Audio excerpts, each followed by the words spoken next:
Hello and welcome to the Overland Journal podcast. I am here in beautiful Norman, Oklahoma, with a very dear friend of mine, Bill Drago. We are in his amazing wood-floored shop filled with beautiful vintage and modern motorcycles.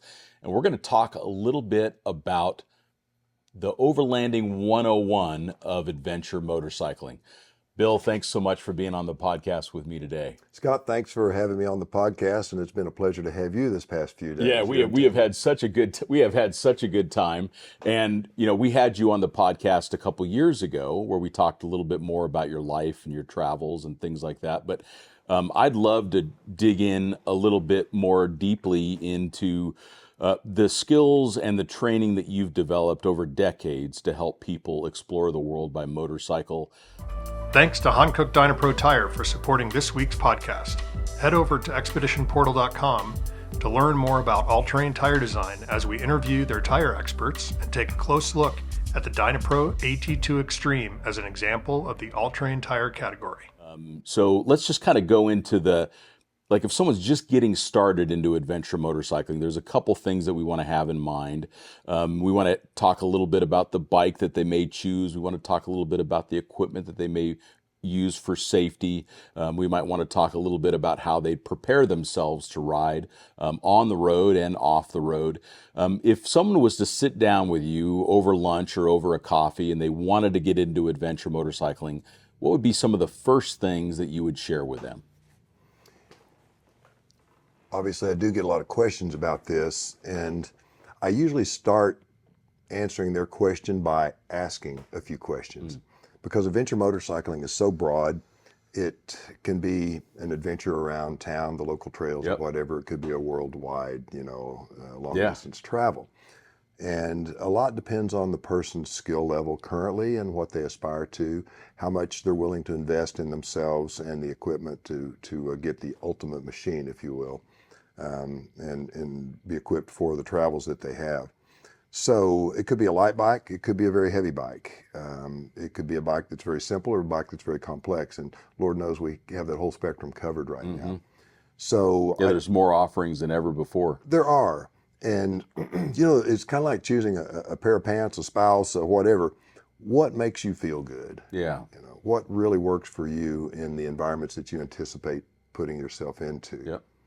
So I don't think I can give you a simple answer for that. Well, maybe we can kind of run through the advantages and disadvantages of the different kinds of bikes that are out there. You can look at someone who I have such admiration for, like Lois Price and her husband and how the bikes that they've ridden on.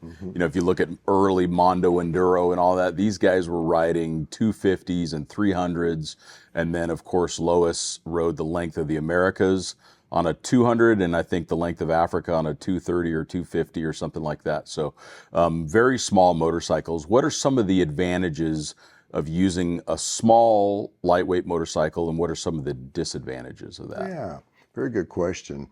There is a school of thought that suggests that the joy factor is inversely proportional to the size of the motorcycle. Sure. And for somebody who struggles to pick up a bike,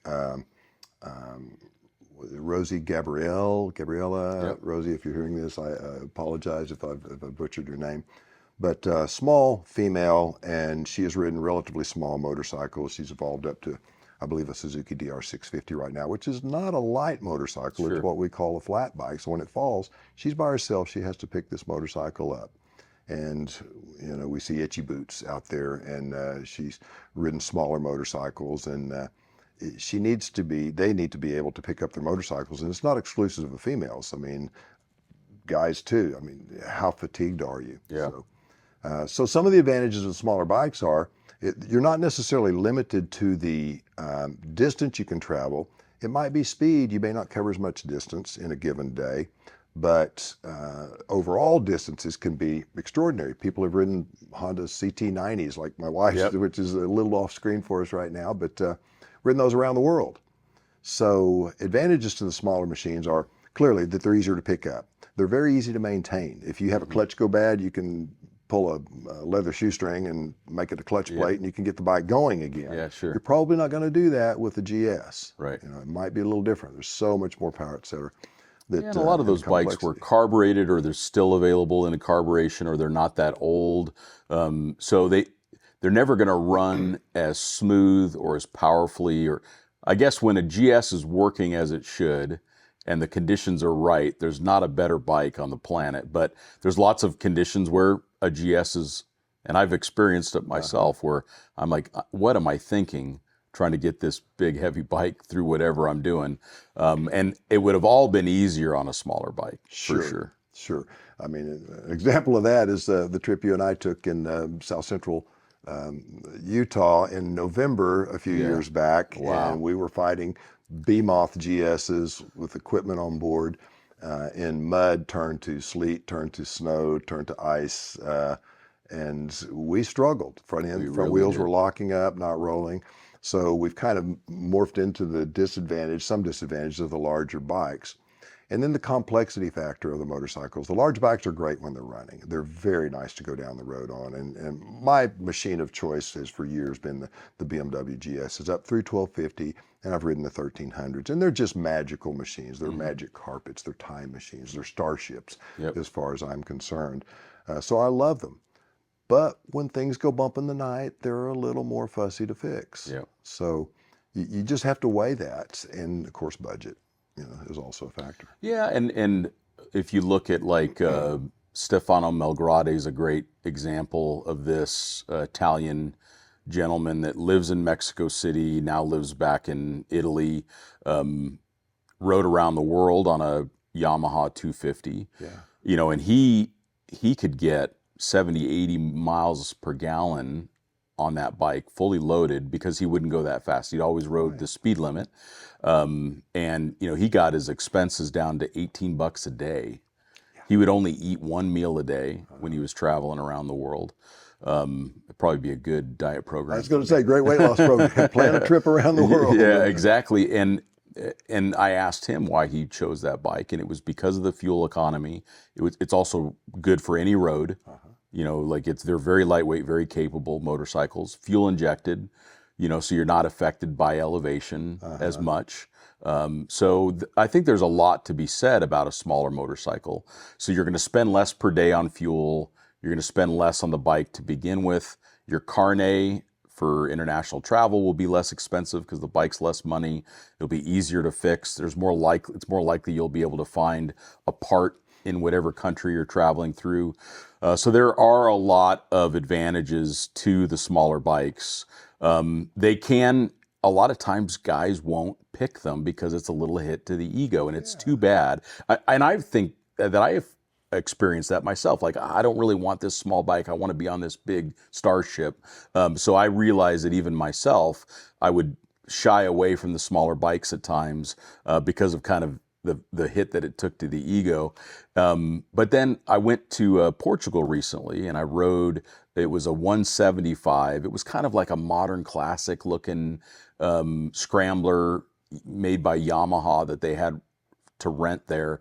And I had so much fun on that motorcycle. And the streets in Porto, and the streets in these various little small villages and stuff in Portugal, they're steep and narrow and cobblestoned. And I was really glad I was on that tiny bike. When we talk about small bikes, they're not all the same, of course. So you can have a small bike like the CT90 and the Honda Monkey. People have ridden those on BDRs, and it's kind of it's a challenge to do that. Suspension is not great. Tire choices may be limited along the way on some of those machines. It's going to beat you up and beat the machine up if you have any kind of agenda for getting there in any kind of a given time. So then you take another small bike. Lois Price rode the XT225 Yamaha in her early book, and it was Alaska or Arctic Circle of Tierra del Fuego.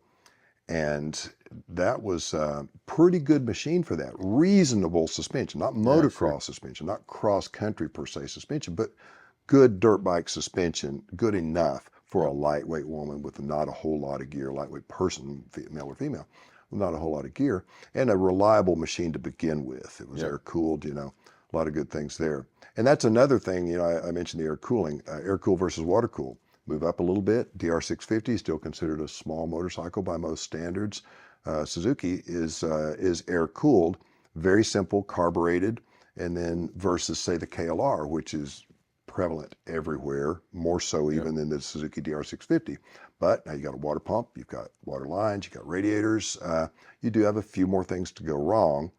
When you move to fuel injection, still smaller bikes have them. The newer Yamaha XT 250, for example, is fuel injected, and that's great. Much simpler machine to use. It's much less likely to get a grain of sand under a needle and seat in a carburetor and cause you a trailside repair. But if you have a trailside repair necessity on a fuel injected motorcycle, it's a little harder to fix. Yeah, there's no doubt about it. I mean, I look at like that new KTM 390 Adventure R. So you got 21-inch front wheel, 18-inch rear wheel, a bigger fuel tank, 9+ inches of suspension travel. Somehow they get 44 horsepower or something like that, 47 horsepower out of a 390. So, I think on that bike, you're probably, when it's running, it's probably going to be kind of magic for travel. But my worry is that when you start to really wring the horsepower and performance out of a small bike, you're just asking for it to be less reliable, I would think. Yeah, you are. You're pushing the limits there. I think you and I ran across the fella in the Corvette, the 1964 Corvette at the gas station yesterday. And I was admiring the bike and had to wipe some drool from my chin and all. And he says, yeah, I've had this car for umpteen years. He said, it's not all it looks like, though. He said, it's a beautiful car, but it has drum brakes all the way around. The motor is finicky under certain circumstances. The transmission, you have to know how to shift it or it doesn't want to. Sure. And so there are a lot of factors to consider there when you do that. And then, moving up the scale a little bit, but moving back in years, and I'm sure you're going to touch on this at some point. Well, in fact, I'll just make sure of it. But some of the machines behind us, we've got a couple of BMW R60/2s back here. So fun. Danny Liska in 1958 to 1961 rode an R60 from Alaska to end of South America, Ushuaia. And there's a fun factor, there's a joy factor there of just riding something funky. Sometimes you just want to ride something funky. Yep. I don't know that I will be riding an R60 the length of the continents anytime soon, but I plan to enjoy some Arkansas and Missouri back roads on these bikes with my bride in the very near future. Oh, when you let me ride it the other night, which thank you again for that. It was just, it rode so well. It rode so well. Yeah. I was super impressed by it. Suspension and everything, everything about it. And the fact that it came into the driveway and the cap on the carburetor had bounced loose, and it was the fact that it was still running, Yeah. In fact, you'd have to take a couple of shots with a 45 to kill that thing. Yeah, it definitely for sure. would. Yeah, for sure. Well, let's move up into one of the categories that I would rarely recommend people consider, which is the midweight motorcycles, because they felt, and I've bought many of them in the hopes that it would be a nice compromise between the size, but it still has the power and some of the amenities. And I was just constantly disappointed in that kind of, call it 650 to 900 range of motorcycle. They just never, because by that point they're heavy and you might as well have a GS because the GS is magic. But that's changing, I think. There's some really incredible motorcycles like the new Ducati Desert X and Desert X Rally. The new 900 Adventure is a significant improvement over the outgoing model. There's stuff now from Triumph in that range of weight class, and you've got a Africa Twins and all these other bikes. What are your thoughts around those midweight motorcycles now? In 2010, I was in South Africa for the BMW GS Trophy. The F800 GS had just come out, and that was one of the real iconic middleweight bikes, the DeWalt yellow.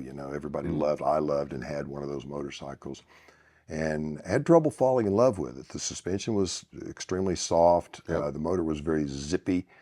Fun to ride on the road, good canyon carver. But when you got into an off-road, especially a technical environment, which is where I live, then it was very difficult to manage clutch brake throttle, the triad, in ways that seemed as smooth. It couldn't be done with my level of skill as smoothly as the 1200 at the time, Yeah, sure. GS, because it didn't have as much rotating mass. So I think that there has been an evolution of those bikes, as you alluded to. I spoke with one of the marketing directors for BMW at the time. I said, "Why is the suspension like it is?" He said, "Bill, most people will never ride this motorcycle the way and the places that you and these other ladies and gentlemen are riding these bikes. So it's budget. It's budget. We got to keep it within a certain price category to keep it competitive, et cetera." So that told me something about that, and it was real. It's very real. It's an honest reason, I think, for some compromises in those bikes. But because of competition, they went to the 850, and sticking on the BMW line because I know them a little better than some. But KTM, their 790s, their 890, big difference in reliability, a little bit of difference in performance there, but they've gotten better because they had to.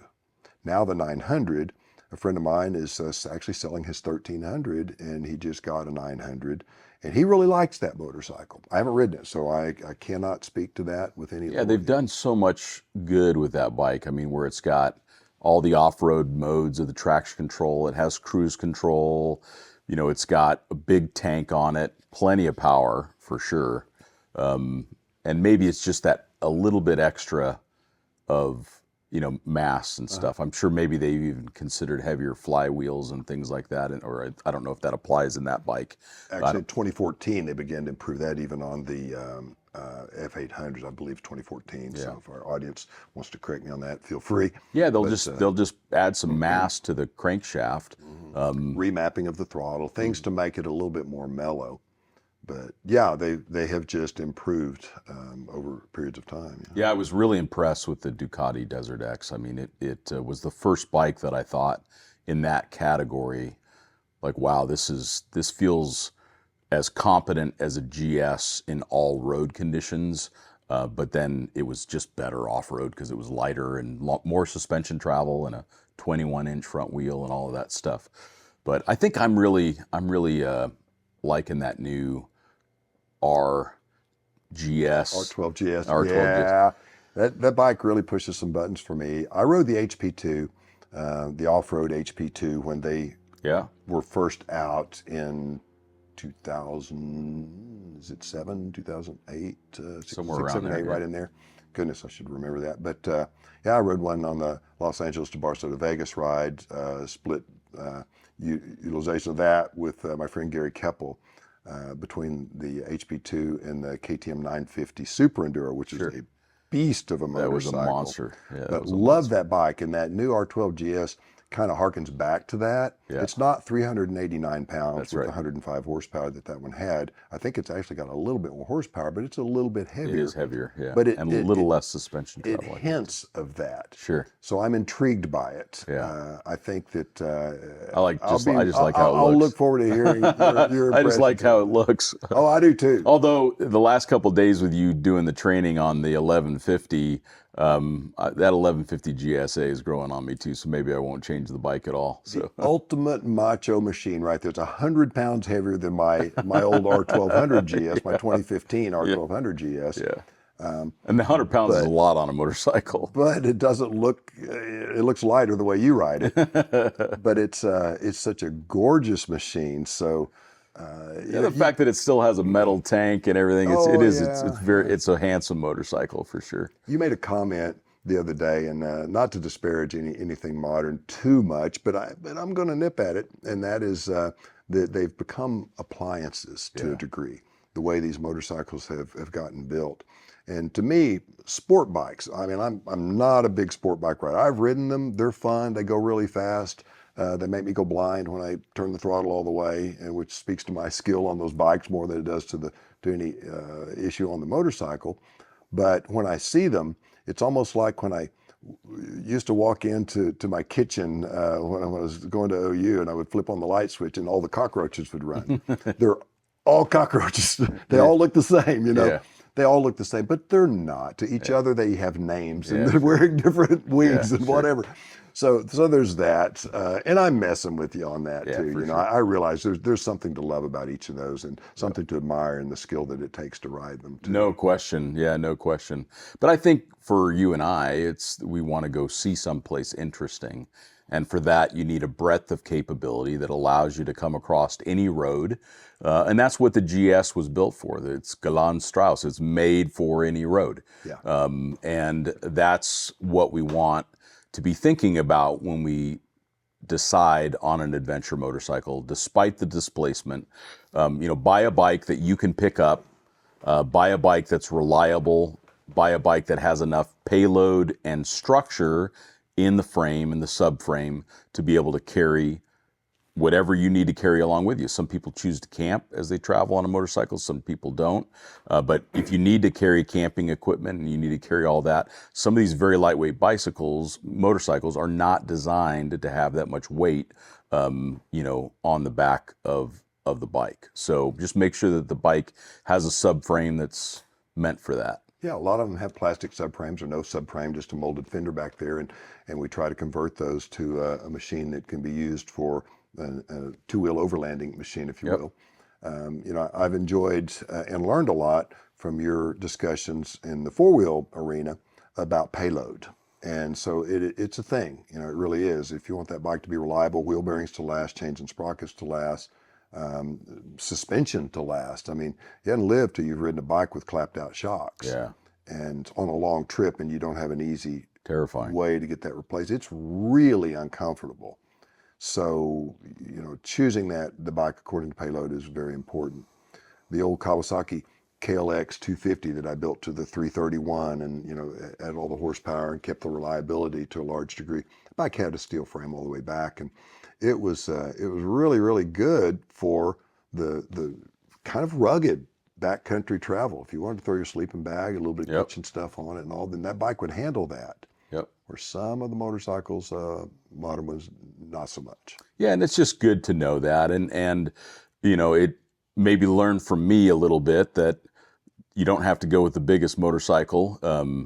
Go with something that, and I'm fortunate that I'm a big enough person that like an 1150 is something that I can manage, but go with a bike that feels comfortable to ride, off-road, that doesn't feel like it's pushing you so hard where you're going to get gassed, you're going to run out of energy, you're going to drop the bike and not be able to pick it up. So when we're thinking about travel around the world, like you've experienced in all of your motorcycle journeys, like there's been times that I've had to pick up a 1200 or whatever, and it's at the end of a very long day in Colombia after fighting the mud all day, and it's like you just want to call for your buddies to help you out. You're done. You got nothing left in the tank, and a big bike like that, it'll drain you faster than anything else as soon as you start to fight it. When everything's working, when you're in flow and the bike's in flow and you're not dropping it, they're wonderful. But be mindful of the fact if you're traveling solo, can you pick the bike up? Can you manage it off-road all day? And continuing on that theme, Tavia, your fiance, we've worked with the past 3 days. A couple on the actual riding skills and drills, and then some shop time in here too. She was hesitant to ride her F700 GS. A gorgeous machine, very well, not abused. Let's just say that over its time. And an enjoyable bike, but it's a little big. She had a Himalayan, it's a bit smaller. You could have selected a smaller bike yet. And early on, she's making noises about smaller, lighter, and then the discussion rolled around to, but what are you going to ride? I mean, she's riding beside you on an 1100. You're going to be going highway speeds, back roads, interstates, whatever. That bike will do that. So what are you going to ride? Well, that's what she's going to ride. And so she brought her skills up to match the motorcycle rather than bringing, than learning the skills on the smaller one, which there's an argument for that, to learn a lot of the skills on the smaller bikes. Smaller bikes are more nervous to ride, especially in technical terrain. Light to moderate to, depending on skill level, advanced intermediate, the big bikes actually do really well. They're kind of a tractor. So you can lope along, thump along on those big motorcycles and feel more stable even than, say, on a Husky 501. because they're jouncy, they're bouncing around. That's what I they're noticed tall. on the smaller Yeah. bikes. Yeah, they bounce around a lot on the trail. Yeah. You're not going to go as fast on that big Yeah. bike, but adventure riding is not about going fast. It's about being sure that you're going to get there. Well, and you showed her techniques of like how to turn the bike, how to lift the bike properly, how to hand. You built on a series of skills, which, we're going to get into that in a few minutes. But let's pivot a little bit towards personal protective equipment that we want to have when we're riding a motorcycle. As everyone knows that's listening, riding a motorcycle is inherently dangerous. And when you do have an accident, that danger ramps up considerably from that, because you're usually flying through the air, sliding across the ground, tumbling. Your body is physically running into something. So we want to be as mindful as we can be of gear. You have some philosophies around that. Let's talk about how do we select equipment that we wear on an adventure motorcycle. Yeah, first and foremost, tell me how you're going to crash. I'll tell you exactly what to wear. Yeah, right down to the brand, the size, Yeah. the armor, how well you secure the armor. Do you use knee braces, or do you just use in the pants knee pads, if you will? So how do you actually use that? Yeah, how are you going to crash? And of course, we don't know that. We don't know the answer to it. So it's very personal. It's a choice that we have to make based on our risk tolerance. So gear now has gotten so good that you can wear safety gear year round, and that's a really big thing. Our feet and our lower legs are by far the most injured part of our body on road and off in an accident, not necessarily leading to death, Yep. but to pretty serious and certainly debilitating injury. So let's just start with boots as an example. The best protection boot is going to be something like a full-on motocross boot, an Alpenstar Tech 7, a CD Crossfire, something in that category that is practically a ski boot, only taller, and really holds the ankle, prevents any excess articulation of the ankle. Nothing will prevent twist. Yeah. When you get torsion on the foot, then the lower leg's going to take it. The knee is the next in line. So, but then you need comfort, and you need a boot that you'll wear. So a lot of people will shift to a more hiking-like boot rather than wearing their safety boots or their off-road boots, because, man, I just hate walking in those boots, So sometimes And adventure we motorcycle travel, you end up walking to go see the museum or whatever, and you're walking around in the little village, and you're right, it's a compromise. Yeah, so you can take multiple pairs with you if you want to carry that much stuff, or just wear a boot that you feel like is going to give you a reasonable range of protection versus comfort and mobility, because articulation to shift, to operate your brakes, things like that. It's What are some of those like that you like? I mean, there's that CD Discovery, right? CD Discovery, you can move up there to a CD Adventure. I wore CD Discoveries at first, and they're pretty much all leather, very comfortable, very pliable, great against abrasion. They have virtually no articulation protection or hyperextension protection of the ankle down. And also no crush protection either. No crush protection. So you start getting into a little bit stiffer, stronger boot, and staying with the CD line, which I'm most familiar with, the CD Adventure and the Gore-Tex Rain. So now you get some weather protection with that too. Certainly application of oils and waxes and things can make the boot more weatherproof with or without Gore-Tex, so depending on your budget, what you want to buy. And then a very comfortable boot. Oh, and then staying with that genre, the CD Adventure, any of the boots that say Adventure, the Forma Adventure, any of that line is pretty good protection, but it's not ultimate protection to the degree you can get with a better, stronger boot. The Alpenstar Toucan is a real good, comfortable boot. Garnet makes some nice boots in that adventure category that are also very comfortable. But then getting into a more stable, stiff boot. I don't want to get too wrapped around the axle on boots here, but the CD Crossfire, they make a really a nice hinge, articulating That's what ankle I've got. boot. Yeah, that's a great boot. But I find that I don't wear them that much because a little more it's tough a mission. to put on. It's a mission. Yeah. And they're heavy. They're heavy and they're hot. Yeah, exactly. yeah. So like I find that I don't wear them that So much. you got to make that choice, and that moves right on up the leg to the knee armor, to the chest armor. Do we want chest, or do we want just a jacket that is ventilated to wear, or do we want or a shirt, I should say, that's ventilated? So getting into a little bit of brand stuff, Moskomoto has had the philosophy of separating your armor from your shell. Yeah, which is clever. Kind of nice. You can peel a relatively lightweight shell where you have good weather protection, a little bit of warmth, a little bit of layering. You can shed that, put that in your panniers, and then wear like a Liat or some of the other 661 or whatever type of underneath protection that you want that feels good. Some of that for me is restrictive.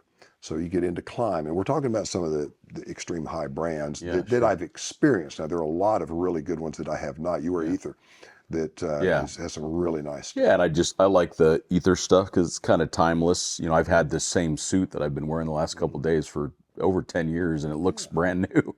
And it doesn't look dated. I think that's the challenge with some of the really highly stylized adventure gear, is it can look dated pretty quickly. It look dated, and some people feel like it's a little bit space cowboyish or whatever, Buck Rogers or whatever they want to call that, if they want to be derogatory towards it. But when they're all wearing it, and when they fall down with it on, it doesn't matter if you look a little spaced out wearing that. It sure feels good. It sure does. And I had one of those, and they don't make them anymore, but I had it was a rally, high ventilation rally jacket and pants from it was mesh, like chainmail almost. And they didn't make it for more than a couple years. And it was a Baja S4, I believe. That they were unbelievable, and it had S4 chest Pro. protectors and this very advanced strap system that kind of kept everything in place, and this heavy duty, almost like it wasn't chainmail, but it was like a Kevlar weave, but it was just through flow of air. So when I was riding in Baja, you felt like Superman because you felt cool, and you had a lot of protection. And there's gear like that is really beneficial. I find that I really like long trips. So even on this trip coming out to Norman, Oklahoma, it's 1,000 miles. And we went from everything from, it was 98 degrees in Phoenix when we left, to it was 31 degrees coming out of Taos going over the pass. So you really do want a pretty broad range of capability in the suit that you wear. Yeah, and I was wearing the Climb Badlands Pro for my last experience out west with another great Dusty suit. Wessels. Yeah, great suit. And it, I see a squall up ahead, I zip everything up as much as I can. The back may or may not be open depending on how warm it was when I left, but you can really deal with quite a bit of weather there. Going over Wolf Creek Pass, it got down really, really cold. It was raining, and I was glad that I could keep that rain and the wind out. And prior to that, I was coming out of Moab, Utah. It was hot. I had the same stuff on, had it unzipped. Pretty good, not bad range there with not all bad. that, and you have great armor built into that too. When it gets really hot, or you want more mobility, though, you got a big jacket to get rid of. So there's it's personal choice. It is, and that's why I think that Moscow stuff is interesting to me. I really should get some of that and test it out a little bit and see how it would work for travel. The thing I like about it too is it would be multi-use. So you could, once you shed the armor underneath at the end of the day, and now you're going to go out to grab some food, the jacket works as a jacket, like a regular jacket. Or you could even get on the plane with it, with it on as a jacket, and it doesn't look like a motorcycle jacket, even though it very much is. Really well thought out stuff. Yeah, it'd certainly be worth spending a little bit of time on that. And then let's talk a little bit about helmet. There's a couple different kinds of helmets. What are some of the things that you like to recommend around helmets? Well, a versatile helmet also. I use the Climb helmet, and it's their goodness, I'm blanking. Oh, this is terrible. Mark is going to kill me. But It looks like it's got some carbon fiber in it. Next to the latest generation with the Fidlock and all that. Krios Pro. The type of liner that it has in it, it's almost like a stack of straws. So it's very well ventilated, very comfortable, very lightweight helmet. I was impressed with how light it was when I picked it up. Yeah. It's a super nice helmet. They've got one generation newer than that now, and Touratech makes some really good helmets. The classic Schuberth and all are your ultra high end Arise, ultra high end helmets, and they're whatever number they're on now, 27 or something. Yeah. But, D2, D3, and I don't know where they've gone because I haven't owned any of those recently. I've had Shoei's before, and they were, I guess that's the D series. But Shoei is a real comfortable helmet for me. They fit me better than a Narai does, but the climb just fits. It's a little bit noisier, noticeably lighter. I like that. I like the way the shield on it clicks into position, and it will go all the way shut and not leak up underneath it. I've had good luck with those, whereas with some of the other brands I've had a little bit of an issue with it not sealing well here or there. Well, it looks like it would easily incorporate goggles if you wanted to wear goggles. Oh yeah. And then yours has that huge front vent, where in front of the mouth, which is that the ventilation is so important. I've been using the Senna modular, and there's a lot of things that I like about the helmet because it integrates all of the technology into the helmet itself for communications, because Tavia is riding her own bike, so we need to be able to communicate. And I've always liked the Senna stuff for that, but the one caveat is I don't think I would take it internationally because it has a proprietary charging plug. It's like in 2025, the fact that anybody thinks that a proprietary plug is a good idea when you have USB-C. Right. There's not an excuse on the planet for doing that other than you want to charge people $25 to buy a replacement cord. Right. But it makes the helmet unusable for international travel. For everyone you don't sell because it had that, Yep. you could have had to sell a lot of cords to make That's up for right. it. That's right. Because unfortunately, if you're in Colombia, you're not going to be able to get a replacement cord. So then your helmet's down. Yep. Just for those that are listening that develop products for travelers, use USB-C. Yeah. Because it's waterproof. There's not an excuse. There's not an engineering reason not to use USB-C. Like my phone, I can throw it in a bucket of water and it's fine. Yeah. Because they figured out how to make USB-C waterproof. So there's no reason not to do that. But I really like the helmet otherwise. I do like modular helmets when I'm traveling because I can flip the helmet up to talk to the police officer, look them in the eye, and they can see the expression on my face and that I'm smiling. And it opens up a little bit more of the interaction with locals. You don't seem quite as intimidating. A lot of times when I'm coming through a little village, I'll flip the helmet up so they can just see my face and see my expressions and things like that. It's probably not a good idea to do that, but I'd choose to because I want to interact with the community when I'm going through a place on a motorcycle. So I think that's pretty commonly accepted as a good idea to have a modular. Your alternatives are to wear 3/4 face helmets, and It's always open, including when you crash, or a full-faced helmet, which you have to pull off, and your ears sometimes get a little worn out from that. Yeah. For example, for training, Yeah. If we're taking them off, put them on, take them off, put them on. So I don't use a modular anymore. I've used them, and I've found them to be a little bit heavy for me. I'm small framed, and it just gets to my neck after a while. yeah, too. and I find that because I do have some neck injuries, and it can in heavy winds or a lot of buffeting and stuff. It can really fatigue my neck. You're right, absolutely, and that's one of the downsides to the modulars is that they tend to be heavy. And then you have the transitional lenses for bright sunlight versus nighttime. Very versatile in that regard, but with a helmet that has the vents in the beak on it, the sun hits that irregularly, and you end up with kind of a mottled face to gotcha. look through. It seems that, I don't know, I'd like to know more about this, but it seems like as my Krios has gotten older, that has gotten more. It's almost like the screen has got like a plasma screen that would have an image, a ghost image on it. Right. It's almost like it's stuck. It doesn't completely change that Interesting. modeling. I'll experiment. Yeah, I've never tried those transitional lenses, but I do always recommend that people apply a pin lock. I believe that it is a safety a very important safety consideration.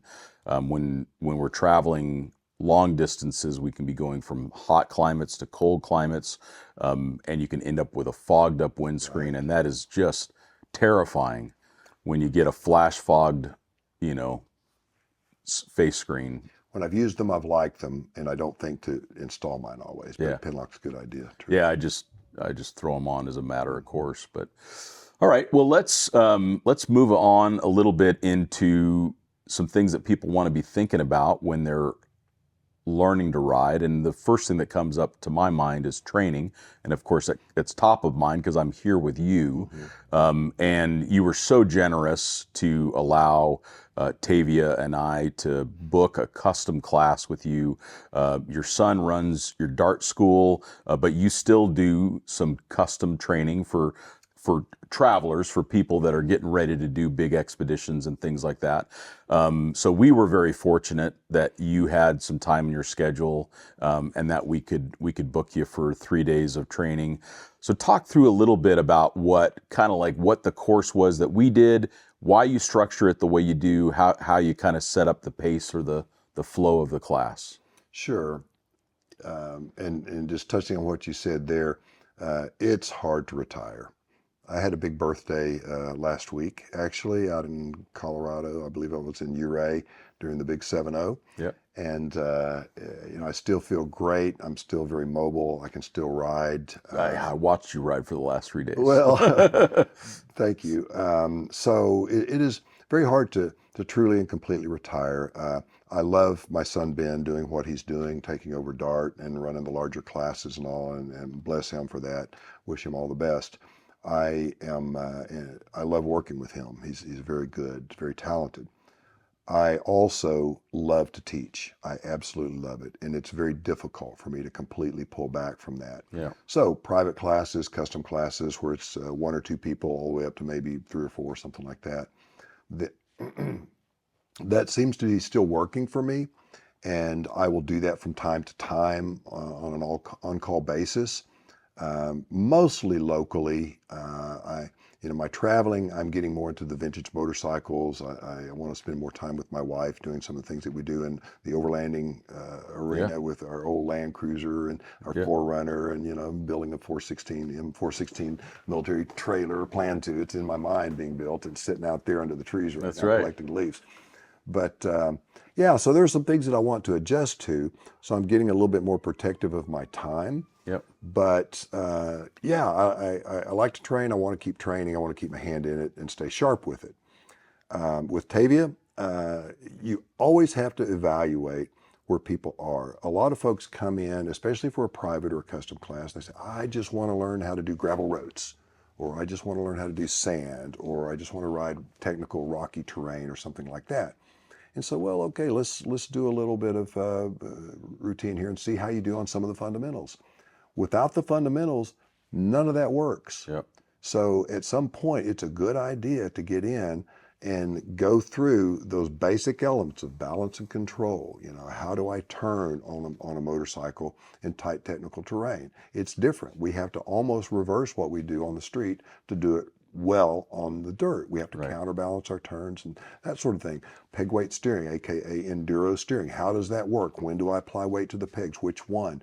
How is that influenced by my body position? Is it only pegs or is it body position too?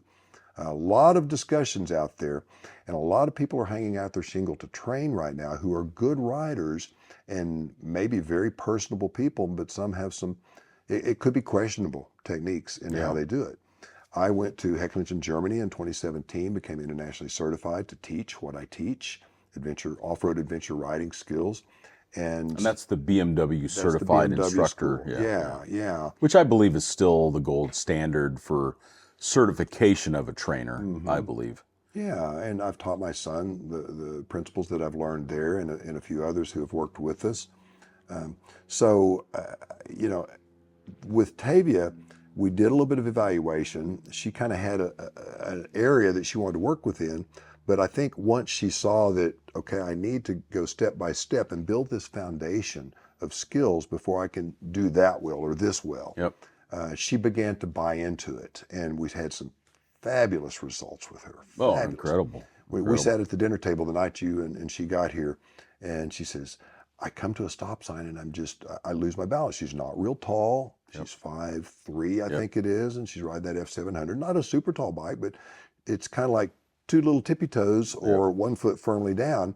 Well, our second or third exercise is dispelling the myth that the bike is too tall. Yeah. The concept of the 3-legged table being more stable than a 4-legged table. Yep. So we make sure that the concepts are understood intellectually, and then they feel it kinesthetically when they ride the motorcycle. Why does this work better than that? They see it, they witness it when I ride and do the demonstrations, and then sometimes there's a simulated practice that they'll go through. But she just got it. And once she did, she began to click through and be more open and more receptive to the next level of training until we got her completely through a strong level 2, a strong intermediate level of skill. Yeah, including loose, steep climbs and descents, and you had her skidding the rear tire, and a lot of things that I think the weight of the motorcycle and the fact that she can't easily get to the ground was the most disorienting for her, or the most concerning for her. But you dispelled all that. You showed her how to get a foot firmly on the ground. You showed her how to she picked her bike up for the first time. She swore she could not pick that bike up. She said, I will never be able to pick this motorcycle. I've tried. And you did it. And she's done it multiple times. Yeah, that's right. She absolutely has.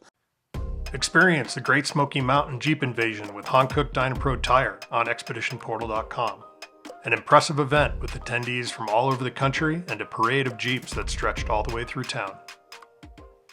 So there's a couple areas of the training that I thought was really would be good for us to touch on for those that are listening. You talk about the triad. Let's go into some about the control of the motorcycle. Sure. Clutch, brake, and throttle. So we profess that balance, control, judgment, and attitude are the 4 cornerstones of adventure riding. Balance and control are more kinesthetic. Balance, our ability to stand on our 2 feet or ride a bicycle or ride a motorcycle. Control, as it applies to that, is the ability to use the controls, clutch, brake, throttle, that triad, to maintain, wait for it, balance. Yeah. So how does that work? That's kind of the physical part of it. And then judgment and attitude are more of the mind and of the heart. And they all work together to create a good, happy adventure rider. How does the triad work? How do the clutch, brake, and throttle work?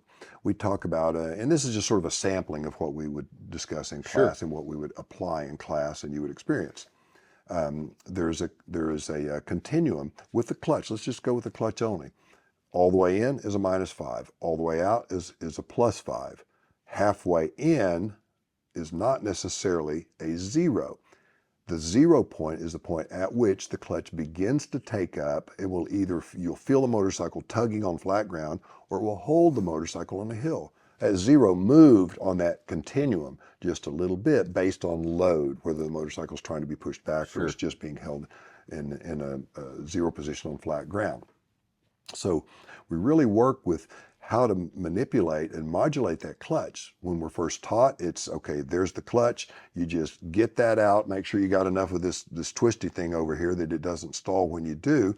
The brake's down there, stomp it. Don't touch that one up there on the handlebar. You'll go over the handlebars, and don't hit the barn. That's our instruction. We can take that clutch throttle, so the clutch is no good without the throttle. This is applied power, this is available power, this is applied power through the clutch. We make a certain amount available, little more than we might ask for from the motorcycle, and then we begin to feed that in to about a 1 or a 2 or maybe a 3 on the continuum, and maybe that's where we stay in a low-speed environment, especially if it's really technical, rocky and all. So if we're insistent on that clutch going all the way out, we get into gear changes, and I need to drop my countershaft sprocket and things like that, where it's all of that can be managed right here with this clutch. The clutch is stout enough to do it. Now we put the bike in tension against itself. The rear brake, front brake works too, but the rear is simpler. So that's where we start the evolutionary process of this bike in tension. So we apply a little bit of rear brake against the clutch and throttle. And the example that we use is, a person can lean only so far before they have to take a step using the crutch, our leg, not the clutch. and then the other person might be leaning against that person. The two work together, they can lean much farther. So if one person is a clutch throttle, that married partnership, the other person is the brake, and you put those in tension against one another, you can do things you could not do independently.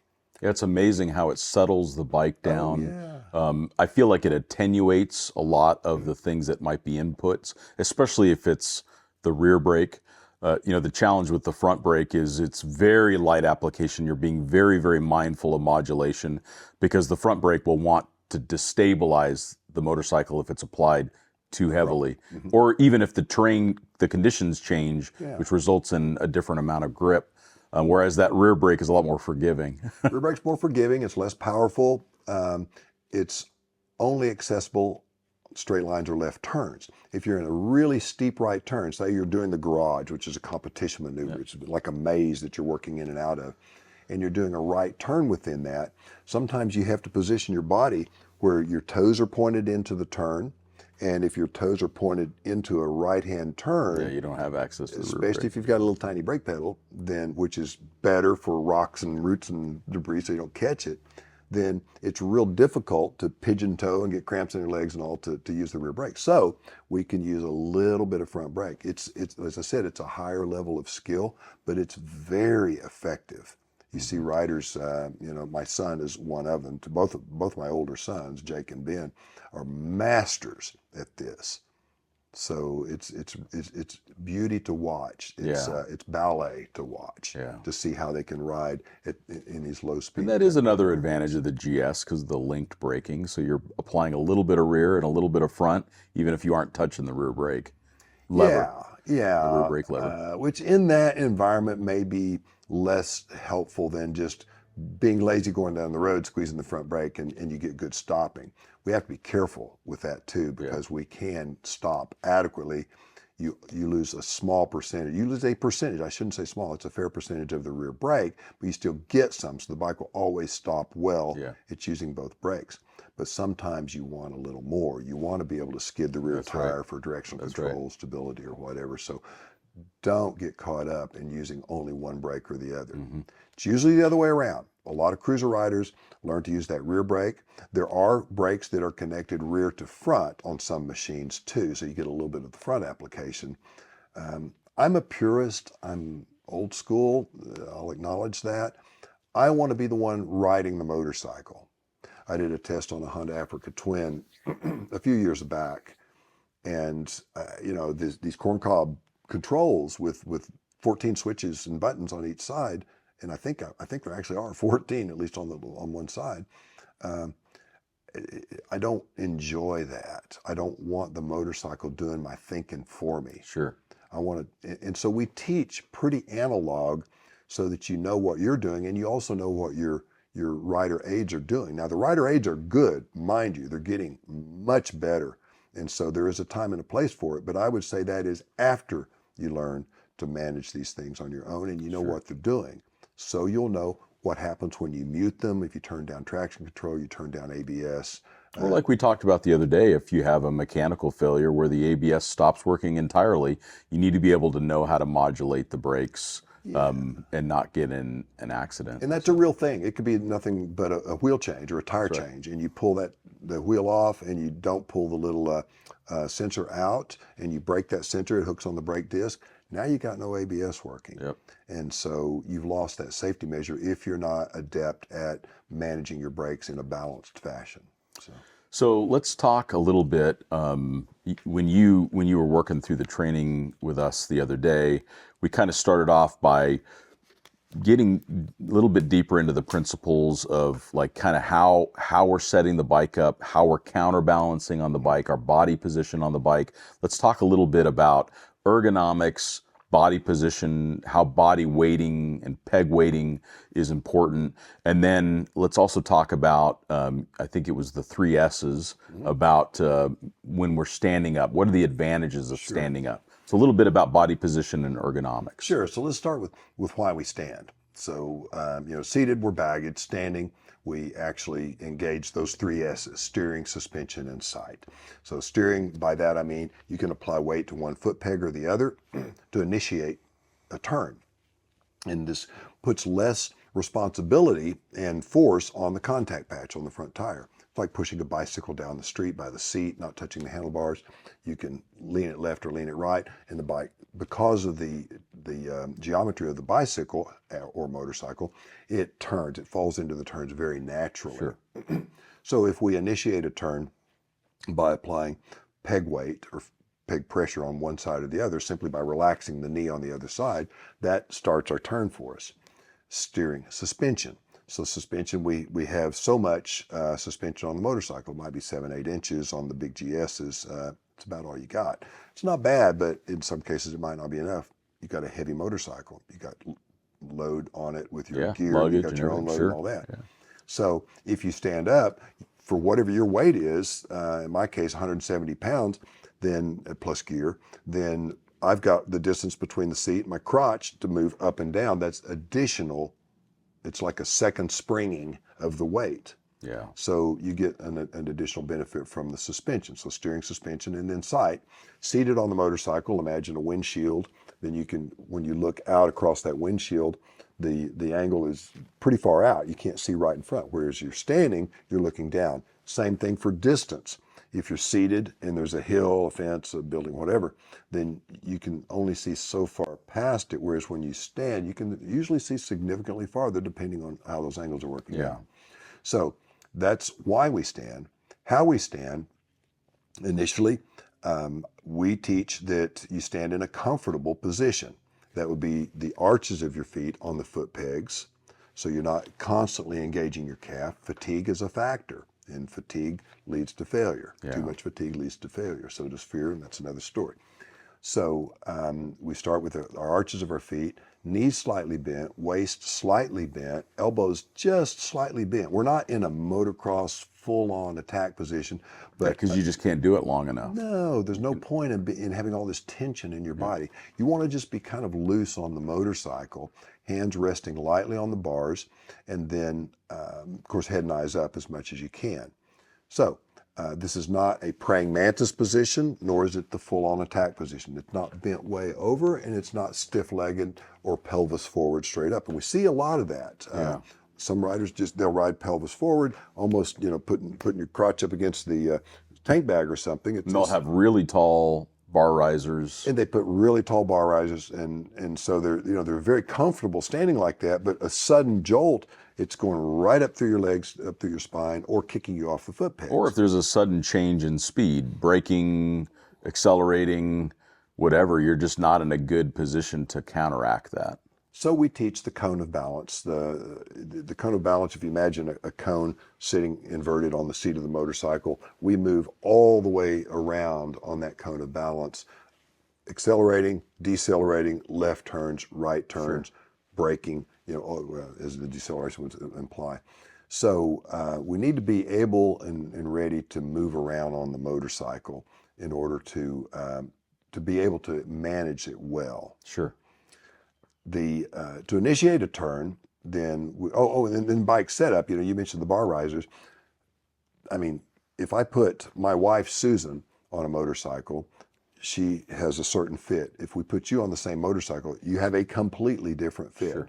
So I believe that there are times and places for bar risers or tipping the bars up, and without getting into too much into the weeds on that, just know that sometimes it's good to have them. Sometimes they're not necessary. Yeah.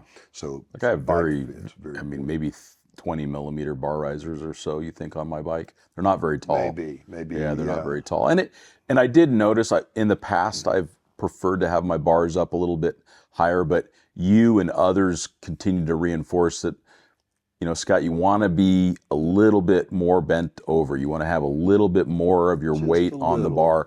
And so I've hesitated in going with anything taller, whereas Tavia on the 700, she doesn't have bar risers at all, and she doesn't need them. She's in the right position because she's quite a bit shorter. So yeah, that really does make a big difference. Now let's talk a little bit about counterweighting, in tight turns and at low speed. And this is an exercise that you can describe to the listener that they can go out and do on their own. Oh, yeah. And let's evolve very briefly from enduro steering, which I call also peg weight steering. So it's weighting a peg in one direction versus the other, going down the road, down a trail, whatever. And it's very fun. You hardly have to touch the handlebars, and it's this beautiful dance that you do. So if you're going around cones or obstacles or whatever, it's like a waltz. 1, 2, 3, 1, 2, 3, Sure. 1, 2, 3.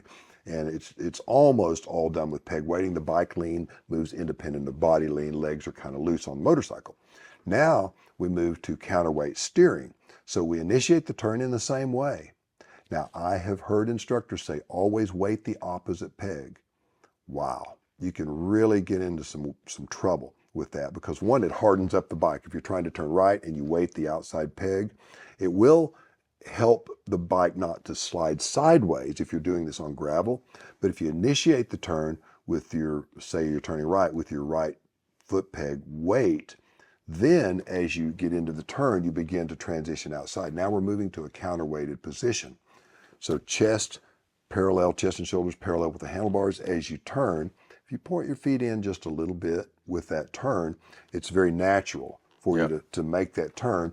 And then your weight is moved to the outside a little bit or a lot, depending on how tightly you're turning. So in a real super tight turn, then you need to do a lot of counterweighting. So first thing we do in a turn, if it's going to be a tight turn, look, then press.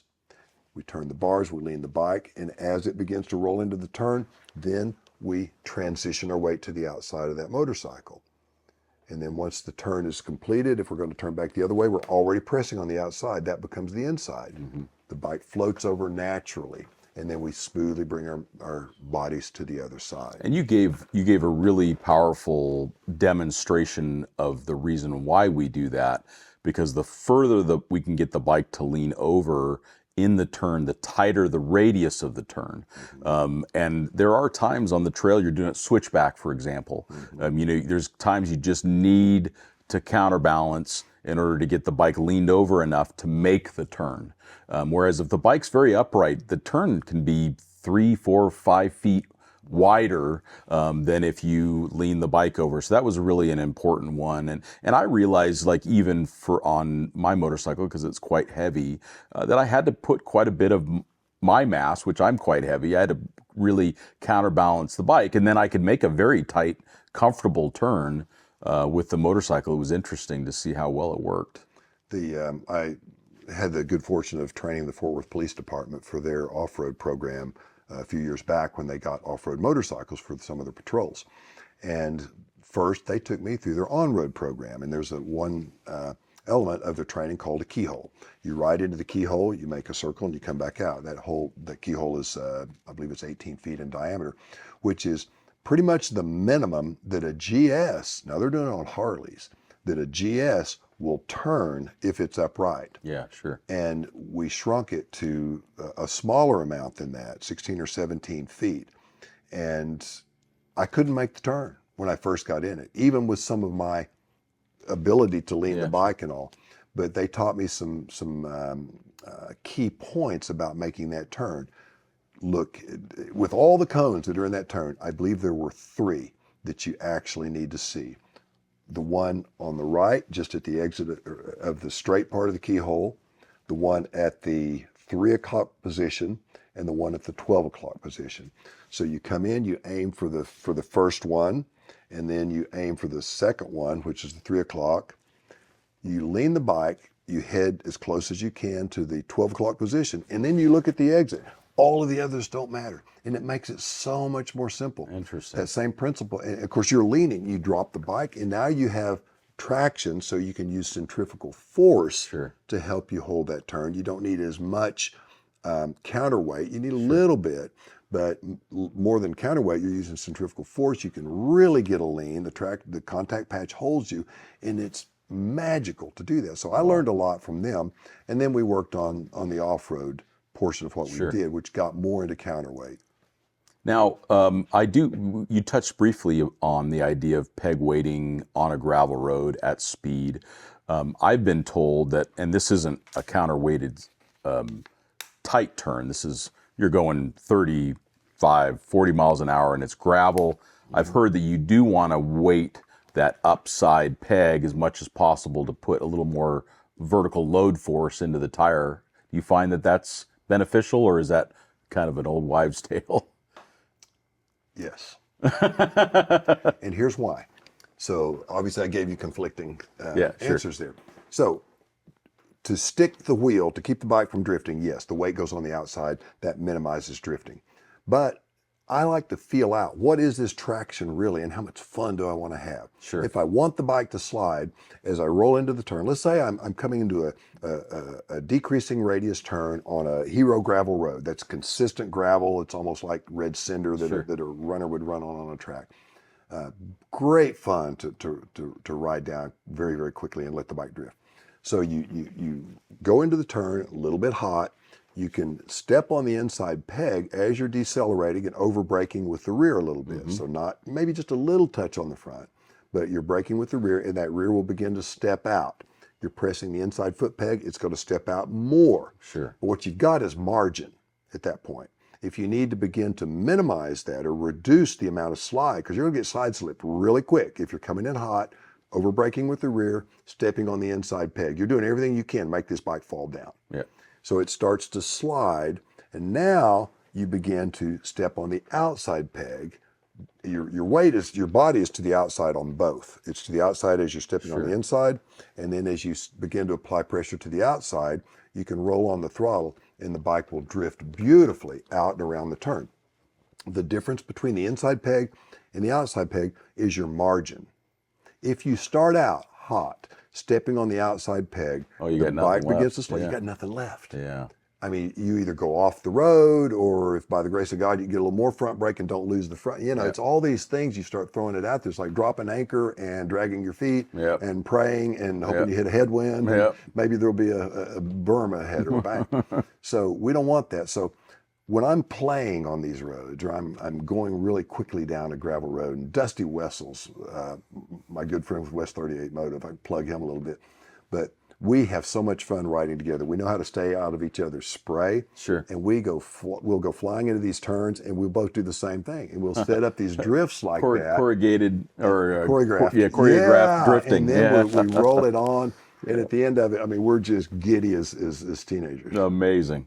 Hankook Dynapro Tire welcomes you to visit expeditionportal.com and enjoy a series of adventures from the Jeep Beach event in Florida, the Bronco Stampede and Jeep Invasion in Tennessee, and the Off-Road Expo in California. Thanks, Hankook.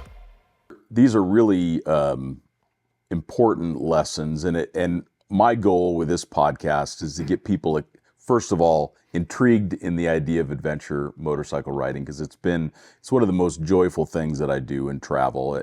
I feel like it deeply connects me in with the place. You know, you're going through a village and you smell the smells, and you can smell the coffee being made, or the beef being cut or cooked, over the fire or whatever. And you know, if it's cold, you're cold, and if it's hot, you're hot. But you're so much more approachable to the people that live there, because almost everyone in the world knows what a motorcycle is, and they may own one, or their uncle may own one. So it's just so much more approachable when you're on a motorcycle as compared to a car. So I think adventure motorcycling, it can be such a joyful way to see the world. It's a less expensive way to see the world in often cases. And you have to learn a lot of really interesting skills. So I wanted the listener to kind of get intrigued by the idea of adventure motorcycling. And then if they want to find out more information, you write a lot for Overland Journal. You write, and so does your wife, Susan. So you've written a lot about adventure motorcycling for the magazine. You've been on the cover of the magazine as a motorcyclist. How do people find out more about you, about your school? How do they follow your work? Where do you publish your work in the world? Well, my name, Bill Dragoo, if you can get the spelling right on that, like Mr. Magoo, only DR, Bill Dragoo, DRAGOO.com, BillDragoo.com. That's my website. And there's a link on that website to Dart Moto, which Dart Moto is now my son's website. So his training is there. You can contact me through my website, and phone number's there, email is there. Let me know, and if you want to put something together, I'll be happy to help with that. Yeah, I mean, and then you write for a couple different magazines. What are some of the places that you write your content for? I do. I have columns in a magazine called Outdoor by 4 magazine, and that column is called Treadmarks. And it's just a general column that I just talk about stuff. You know, I have discussions about children, teaching children to ride, teaching children to wrench on motorcycles here, which is just a big passion of mine. You've met some of the people that I've Your worked with. mentees, yeah. Yeah, mentees. I was looking for that word. And then, I talk about old trucks, and I talk about events that have happened, old buildings. And I just like old stuff too, but and then new stuff, airplanes, any motor travel. And then Ride Texas magazine. I've kept a column in that magazine for, years now, and it was Dart Tips. So Dart as Dragoo Adventure Rider Training, tips. You get that. You see what I did. So Dart Tips was in there. There are a lot of articles and pictures on how to ride these motorcycles well off-road, and a lot of scenarios, riding with people like my friend Tom Thompson. Jocelyn Snow is a model for one of my articles called the Tap and Go exercise. So have a lot of fun with those, and they're very, very informative. That has recently transitioned to Bill's Garage. It's more general now. Yeah, sure. And so we just talk about general stuff. So Bikes, cool bikes. That's right. Yeah. Well, Bill, it's always a joy to be with you. I mean, the trip that we did across Utah on Sinway's Utah Traverse trip was epic. I mean, that was unbelievable. And that was what really first showed me the breadth of your capability as a motorcyclist. You won the GS trophy.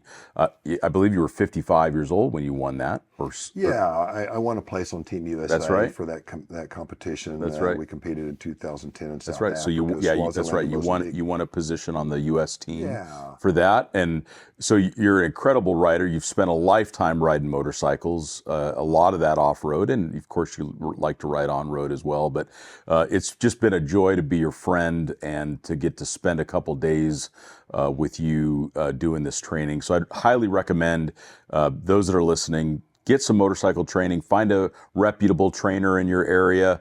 Look for someone maybe that's got the BMW training certification. That's a good place to start. And there's some incredible tours around the world. Our good friend Micho Escobar out of Colombia does incredible adventure motorcycle tours down there. So there's a way to go see the world by motorcycle, even if you don't own your own bike. But go out and check it out. Scott, it's such a pleasure to have you here again at our home. And we're on the crossroads between I-35 and I-40, 17 miles south of that. It's just a blessing to have you stop through anytime you're on the way. Thank you. And for those that are watching the video, you can see we're in Bill's garage, and this place is as cool as it gets. I mean, there's a bunch of vintage BMWs and Harleys and all kinds of fun motorcycles and gear and gadgets and stuff in this garage. So we thank you all for listening, and we will talk to you next time.